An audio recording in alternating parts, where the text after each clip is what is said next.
আসন্ন supreme court বারে নির্বাচনে প্রার্থী ছিলাম। আমি সহ 21 জন সদস্য পদে প্রার্থী ছিল, 2 জন সভাপতি ছিলেন, 7 জন সেক্রেটারি ছিলেন, 10 জন অ্যাসিস্ট্যান্ট সেক্রেটারি ছিলেন। এভাবে আমরা টোটাল 40 জন ছিলাম। উইথাউট রিজনিং আপনারা জানেন যে নমিনেশন পত্রগুলো বাতিল করে দিল এবং আমাদের এই নির্বাচনে অংশগ্রহণ করতে দিল না। এটা যে শুধুমাত্র আমাদের, আমি বারবার অ্যাড্রেস করছি যে একটা সাংবিধানিক যে অধিকার ছিল সেই অধিকারটা তো ভায়োলেট হয়েছেই, আন্তর্জাতিক অঙ্গনে আমাদের ভাবমূর্তি নষ্ট হয়েছে। ইতিমধ্যেই ইউরোপীয় ইউনিয়নের সর্বোচ্চ সংগঠন আইনজীবীদের, তারাও কিন্তু বর্তমান মাননীয় প্রধানমন্ত্রী তারেক রহমান সাহেবকে কিন্তু চিঠিতে বলেছে যে বার অঙ্গনে, আইনজীবী অঙ্গনটাকে যেন পরিষ্কার পরিচ্ছন্ন রাখা হয়, এই নির্বাচন এবং প্র্যাকটিসটা যেন আইনজীবীরা স্বাভাবিকভাবে করতে পারে।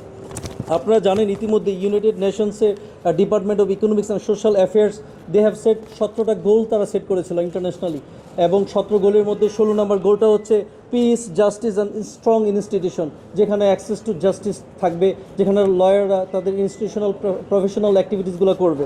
এবং আরেকটা আইন আমরা আপনাদের সামনে অ্যাড্রেস করছি যে United Nation basic principles on the role of the lawyers, ওইখানে 24 দে হ্যাভ সেট 29 প্রিন্সিপালস।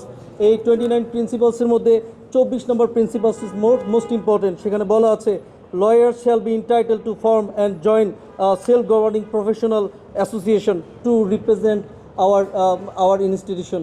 এই জায়গাগুলো যদি বর্তমান কমিটি এবং বর্তমান যারা কাজ করছে আমাদেরকে কর্নারিং করে, আমার মনে হয় ইন্টারন্যাশনালি আমাদের ইমেজ নষ্ট হচ্ছে, গভর্নমেন্টের স্টাবিলিটি নষ্ট হয়ে যাবে।